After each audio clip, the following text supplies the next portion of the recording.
أعوذ بالله السميع العليم من الشيطان الرجيم بسم الله الرحمن الرحيم القول مني في جميع الأشياء قول آل محمد عليهم السلام فيما أسروا وما أعلنوا وفيما بلغني عنهم وما لم يبلغني الحمد لله رب العالمين وأفضل الصلاة وأزكى السلام على المبعوث رحمة للخلائق أجمعين سيدنا المصطفى أبي القاسم محمد وعلى أهل بيته الطيبين الطاهرين الذين أذهب الله عنهم الرجس وطهرهم تطهيرا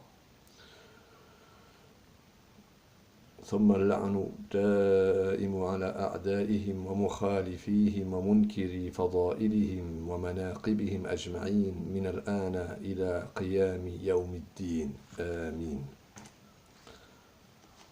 نحن نواصل درسنا في تزكية النفس، وكالعادة نبدأ باللغة العربية ثم نترجمه إلى الفرنسية. Donc, nous continuons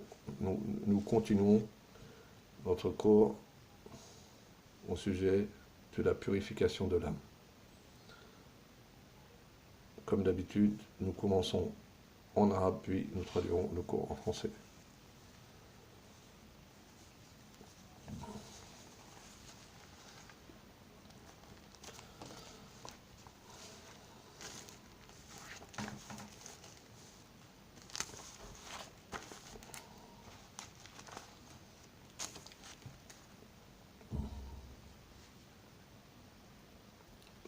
في سبيل تزكية النفس. إذا كنا نؤمن بضرورة السعي لرضا الله عز وجل ونسعى لذلك فعلا، علينا أن نتبع بعض الخطوات العملية التي تفتح الباب لنا أمام ذلك.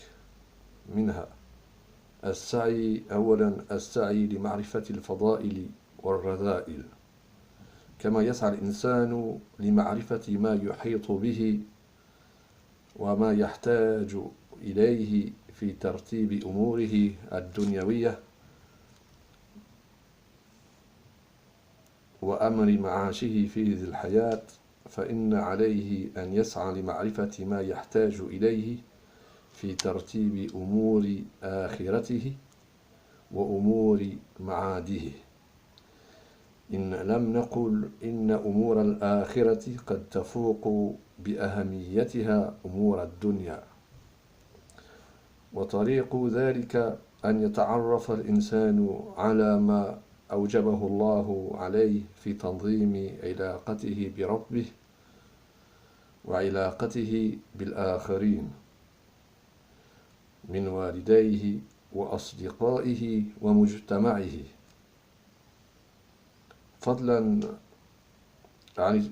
فضلا عن تعرفه إلى المحرمات التي نهى الله عنها فيما يرتبط بعلاقته بربه وبالآخرين.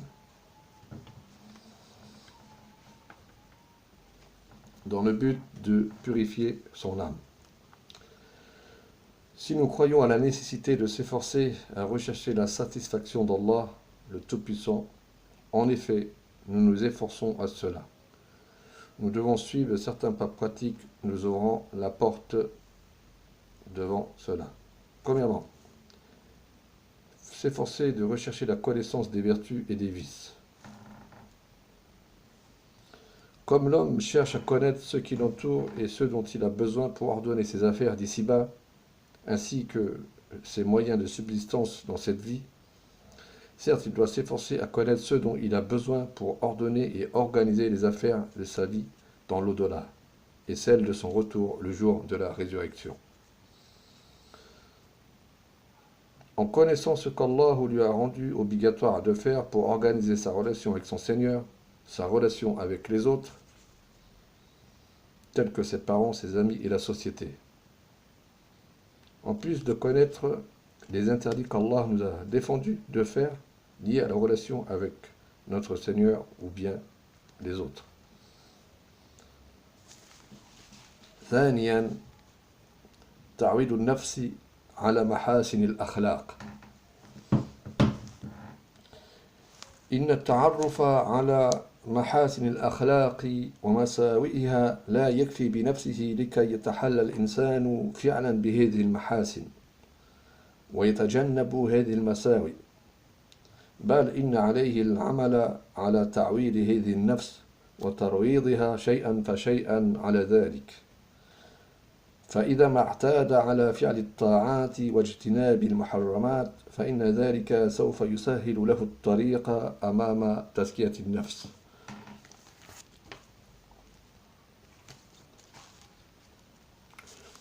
وقد ورد عن أمير المؤمنين علي عليه السلام وكرم الله وجهه ورضي الله عنه: إنما هي نفسي أروضها بالتقوى لتأتي آمنة يوم الخوف الأكبر وتثبت على جوانب المزلق.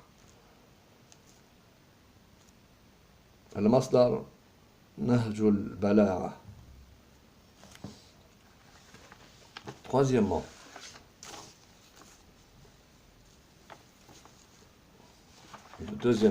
Deuxièmement, habituer l'âme, le fort intérieur, au bon comportement. Certes, connaître les bons comportements et les mauvais n'est pas suffisant en lui-même pour que l'homme ait en effet ses bons comportements et évite ses vices. Plutôt, il doit œuvrer à habituer son âme, sa personne, son fort intérieur, la dompter et l'entraîner progressivement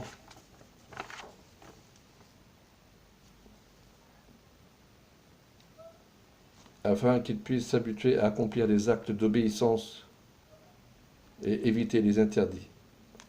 Cela lui facilitera l'accès à la purification de l'âme. Il est rapporté de l'imam Ali, paix et salut sur lui, qu'Allah l'agrée, qu'Allah anoblit sa face, son visage. Mais elle, mon âme, je l'entraîne, je la dompte et l'entraîne à la piété, pour qu'elle vienne sereine, en sécurité, le jour de la grande peur, et qu'elle soit stable sur les bords glissants du pont. Le pont sur lequel chaque humain passera le jour de la résurrection, et parmi eux, de nombreux tomberont, et leur devenir sera l'enfer. La source, c'est la voie de l'éloquence. Troisièmement, التروي والتفكير. على الإنسان أن يتروى ويفكر في كل أمر قبل أن يقدم عليه، وقد يقدم على عمل قبيح نتيجة عدم التفكر والتروي والعجلة فيقع في المعصية. وقد ورد عن الإمام علي عليه السلام: التأني في الفعل يؤمن الخطل، التروي في القول يؤمن الزلل.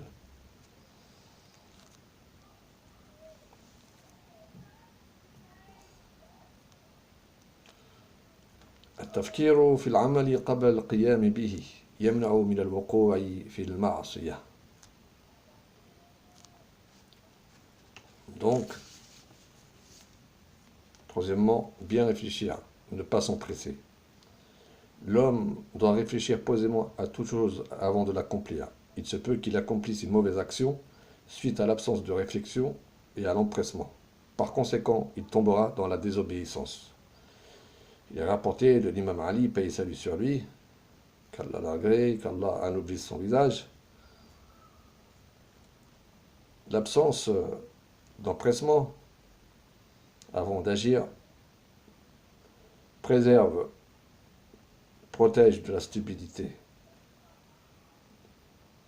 Al-Khatal, ce qui signifie la stupidité en arabe, il signifie aussi l'action déviante, qui n'est pas conforme à la religion. La réflexion de parler préserve du faux pas. Az-zalal. Az-zalal, c'est ce qu'on appelle le faux pas, mais quand on veut dire le faux pas, ici ça signifie les mauvaises paroles.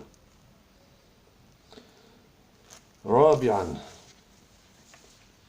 quatrièmement مصاحبة الأخيار ومجانبة الأشرار إن من العقبات الأساسية التي تقف عائقا أمام النفس وتزكيتها هي رفقة السوء كما أن من أعظم الأسباب المساعدة على التربية والتزكية هي صحبة الأخيار ولذا ورد في الروايات النهي عن صحبة الأشرار فعن الإمام علي عليه السلام يحذر مجالسة قرين السوء فإنه يهلك مقارنه ويرضي مصاحبه كما ورد عنه عليه السلام الحث على مصاحبة العلماء قال عجبت لمن يرغب في التكثر من الأصحاب كيف لا يصحب العلماء الألباء الأتقياء الذين يغنم فضائلهم وتهديه علومهم وتزينه صحبتهم.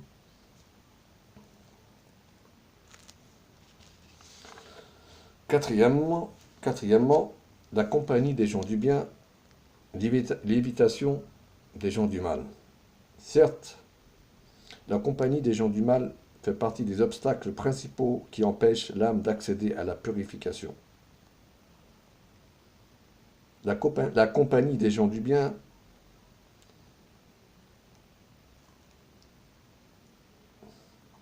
facilite l'éducation de l'âme et sa purification. C'est pour cela qu'il est rapporté dans les récits l'interdiction d'accompagner les gens du mal, d'après l'imam Ali, paix et salut sur lui. Prends garde à t'asseoir à côté du compagnon du mal. Assurément, il met en péril son compagnon, celui qu'il fréquente.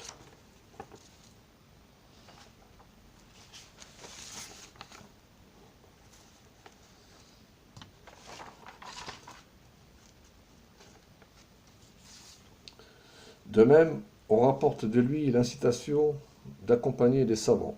Il dit « J'ai été surpris, étonné par celui qui a beaucoup de compagnons. Comment n'accompagnerait-il pas les savants intelligents, pieux, dont il obtiendra leur vertu, leur science, le guideront et leur compagnie l'embelliront. Et leur compagnie l'embellira.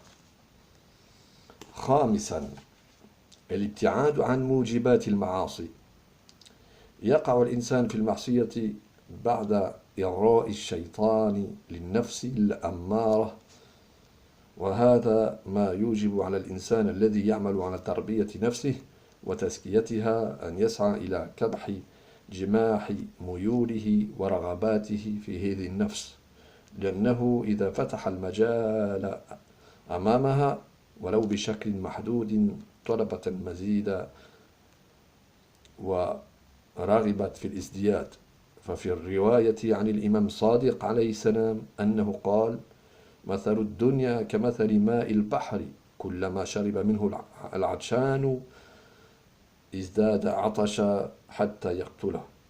وعيد عن الإمام الصادق عليه السلام أنه قال مثل الدنيا كمثل ماء البحر كلما شرب منه العطشان ازداد عطشا حتى يقتله. فعلى الإنسان أن يبتعد عن المواطن التي توجب القرب من المعاصي. Cinquièmement, s'éloigner des causes qui entraînent les désobéissances. L'homme tombe dans la désobéissance. Quand on parle de désobéissance, on parle de péché. Après que Satan ait incité son âme portée au mal, incitatrice au mal. Cela oblige l'homme qui œuvre à l'éducation de son âme et à sa purification de s'efforcer à maîtriser la fougue de ses penchants et désirs exprimés par son âme. Car s'il lui laisse le champ libre, même de manière limitée, elle demandera vraiment plus. Dans un récit d'après l'imam Sadiq, paix et salut sur lui, Ce bas monde est semblable à l'eau de mer. Plus l'assoiffé en boit, plus il a soif, jusqu'à en mourir. L'homme doit s'éloigner des lieux, des causes